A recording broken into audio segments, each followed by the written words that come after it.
నేను అన్నపూర్ణ మామిళ్ళపల్లి విజయవాడ కిచెన్ అనే శీర్షిక ద్వారా నేను ఈరోజు మీకు అరటి పువ్వుతో కూర ఎలా చేయాలనేది చూపిస్తాను.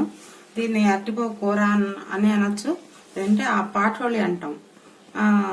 అరటిపువ్వు పాటోళి అని కూడా అనుకోవచ్చు.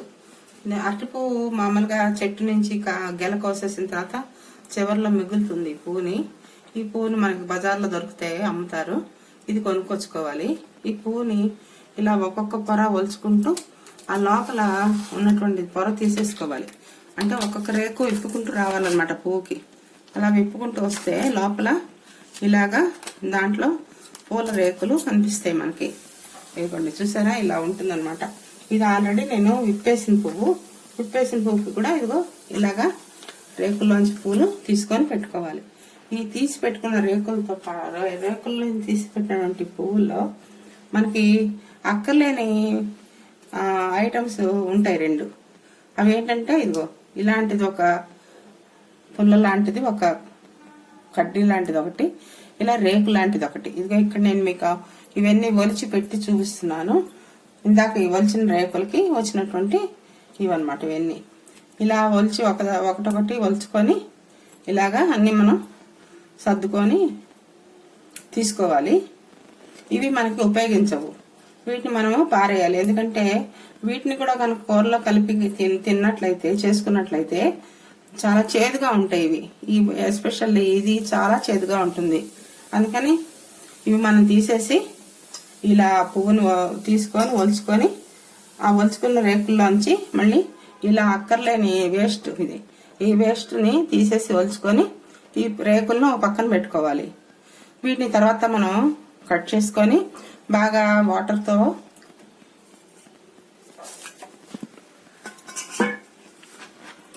ఇదిగోండి ఇలా చిన్న చిన్న ముక్కలుగా కట్ చేసుకొని అన్ని మనం వాటర్లో వేసుకోవాలి.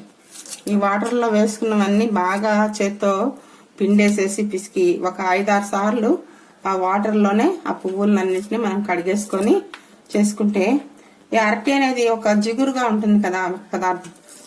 కాయ ముట్టుకున్నా ఏది ముట్టుకున్నా అతుక్కున్నట్టుగా స్టిక్కీగా ఉంటుంది. అందువల్ల ఆ స్టిక్కీనెస్ అంతా, ఆ పసరంతా పోయి ఈ పువ్వులు చక్కగా అతుక్కోకుండా వచ్చేస్తాయి అన్నమాట. అప్పుడు ఆ పువ్వుల ముద్దతోనే మనం ఈరోజు చేసుకునేటువంటి ఈ పాటోళి అనేటువంటి ఒక ప్రిపరేషన్ తయారవుతుంది. పాటోళికి మనం ఈ అరటి పువ్వుతో పాటు పచ్చిశనగపప్పు నానబెట్టుకోవాలి. ఒక చిన్న గ్లాస్తో పచ్చిశనగపప్పు కనుక తీసుకుంటే ఒక పువ్వులో సగం పువ్వుకి ఈ శనగపప్పు సరిపోతాయి. శనగపప్పులో ఎండుమిరపకాయలు, పచ్చిశనగపప్పు వేసి శుభ్రంగా రుబ్బుకొని ముద్ద తయారు చేసుకోవాలి.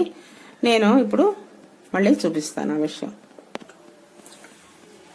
ఇప్పుడు ఇందాక ఒలుచుకున్నటువంటి అరటి పువ్వు అంతాను కడిగేసుకొని శుభ్రంగా ఒక 4-5 సార్లు నీళ్ళల్లో వేసి కడిగి బాగా పిసికి పిండేసి పక్కకు తీసుకోవాలి. అప్పుడే దాంట్లో ఉన్నటువంటి స్టిక్కీనెస్ తగ్గిపోతుంది. తర్వాత మనం శనగపప్పు నానబెట్టుకున్నాం కదా, పచ్చిశనగపప్పు. ఆ పచ్చిశనగపప్పులోనే ఇందాక చూపించిన ఎండుమిరపకాయలు వేసి కొంచెం కచ్చా పచ్చగా, మరీ పేస్ట్ లాగా కాకుండా కొంచెం ఇలా కచ్చా పచ్చగా మనం గ్రైండ్ చేసుకోవాలి, మిక్సీలో వేసుకోవాలి. వేసుకున్న తర్వాత ఇప్పుడు ఈ కట్ చేసి పెట్టుకున్నటువంటి ఈ అరటి పువ్వులు ముక్కలు, తర్వాత ఈ శనగపప్పు రెండు కూడా మనం కళాయిలో నూనె వేసుకొని వేయించడం మొదలెట్టాలి. ఈ పదార్థం తయారు చేయడానికి, అరటి పువ్వు పాటోళి తయారు చేయడానికి నూనె కొంచెం ఎక్కువే పడుతుంది. కనీసం ఈ చిన్న గ్లాస్ పైగానే నూనె ఖర్చు అవుతుంది. కానీ ఎంత వేయిస్తే అంత రుచిగా ఉంటుంది, బాగుంటుంది. నూనె కొంచెం ఎక్కువైనా రుచిగా ఉంటుంది. ఇకపోతే ఇప్పుడు మనం ముందుగా రుబ్బుకున్నటువంటి పిండిని మనం ఈ కాగినటువంటి నూనెలో కళాయిలో వేస్తుంది. ఇలా విడివిడిగా మనం పకోడీలు వేసినట్టుగా వడ తీసి వేస్తే ముద్ద మొత్తం కాకుండా అది ఆయిల్కి తొందరగా వేగటానికి రెడీ అవుతుంది. ఇది ఒక 2-3 నిమిషాలు ఈ పప్పు వేయించుకోవడం అయిన తర్వాత, పిండి వేయించుకోవడం అయిన తర్వాత దాంట్లోకి మనము ఈ కట్ చేసిన కడుక్కున్నటువంటి అరటి పువ్వు ఉంది కదా, ఆ అరటి పువ్వును కూడా దీనికి మనం యాడ్ చేసుకోవాలి. ఇప్పుడు ఈ వేగినటువంటి శనగపప్పులోకి, వేగుతున్న శనగపప్పులోకి ఈ అరటి పువ్వు కూడాను మనం వేసుకున్నాము.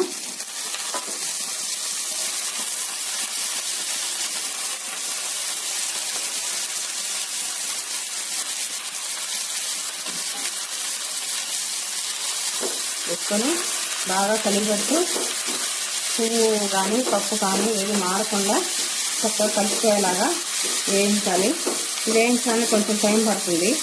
మధ్య మధ్యలో వేయిస్తూ దాన్ని మనం కూర అయ్యేలాగా తయారు చేసుకోవాలి. దీన్ని తయారు చేయడానికి కొంచెం పేషెన్స్ అవసరమే, టైం పడుతుంది కొంచెంగా.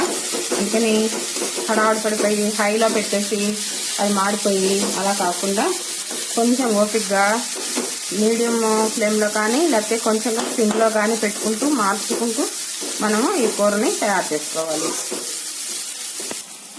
ఇందాక శనగపప్పు, అరటిపువ్వు రెండు కలిపి శుభ్రంగా నూనెలో వేగుతున్నాయి కళాయిలో.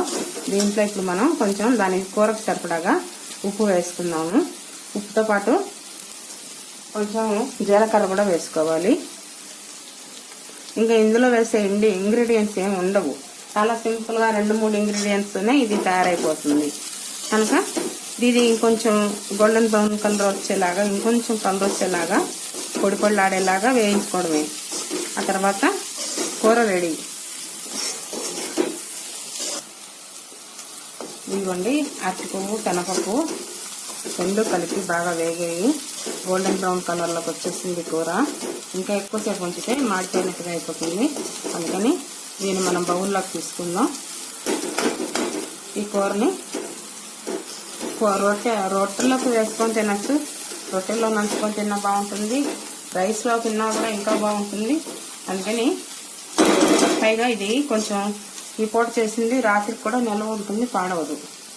వాసన రావటం వల్ల పాడవటం ఏమి ఉండదు. ఇంకా 2 పూటలకి ఓ పూట రైస్తో ఓ పూట రొట్టెలతో మీరు టేస్ట్ చేసి ఆస్వాదించండి.